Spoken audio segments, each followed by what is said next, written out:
Bonjour tout le monde, j'espère que vous allez bien. On se retrouve aujourd'hui pour une vidéo concernant les timbres. Vous savez, ces fameux timbres que j'aurais aimé réaliser avec donc une perforatrice timbre de deux tailles différentes.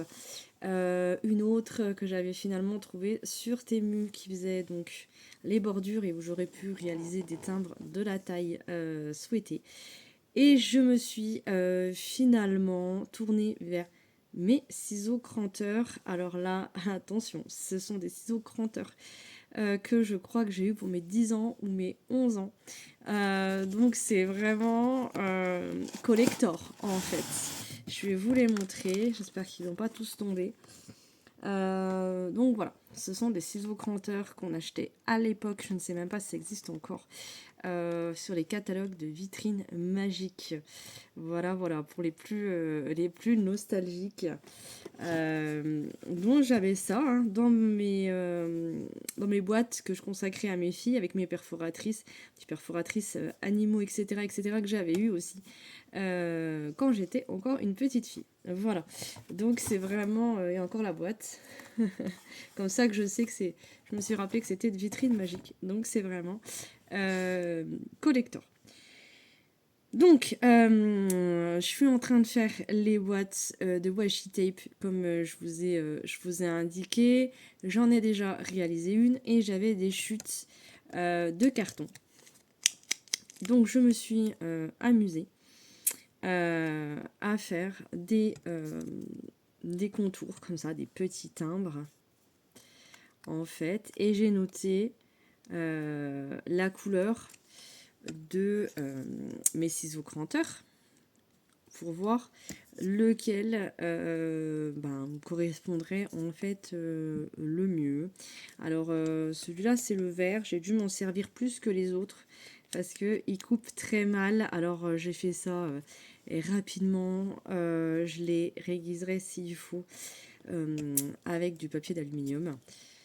Mais de toute façon, je pense que voilà, on est d'accord, ça fait pas timbre. Ça fait plus gâteau petit lu. Celui-là non plus, ça fait pas vraiment timbre. Celui-là non plus. Après, honnêtement, celui-là, ça fait pas timbre non plus.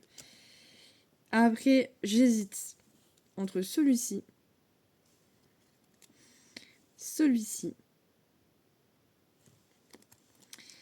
et celui-là.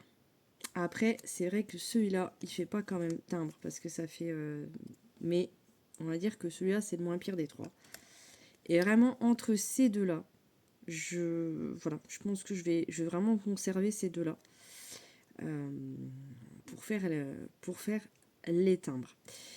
Donc voilà, sur le petit point timbre, en espérant que ça vous donnera des idées.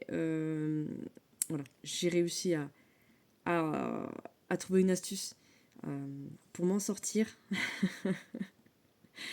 J'ai quand même passé une matinée à faire une commande Temu, regarder sur Craftelier, sur Amazon, etc., etc. Et c'était chill. Ce jour-là, je vous garantis que c'est une journée chill.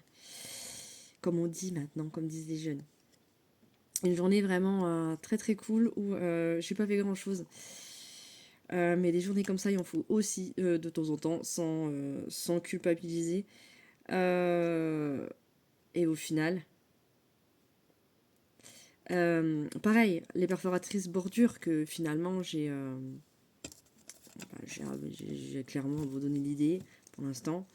Et ben voilà, hein, j'ai envie de vous dire, ça fait pas mal hein, pour des bordures. Hein, au final, hein. Bon, celui-là, il faut vraiment que je l'aiguise. Mais c'est sympathique, surtout celui-là. Hein. Donc voilà, ce sera certainement des achats un petit peu plus tard et encore. Parce que je vous dis, si je m'en sors avec les ciseaux cranteurs, je vois pas l'intérêt de racheter autre chose. Voilà. Comme quoi, on a toujours dans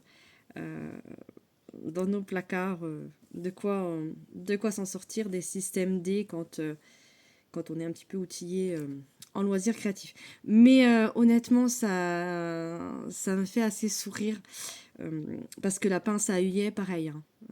Les pinces pour des œillets, j'étais préado quand je l'ai eu.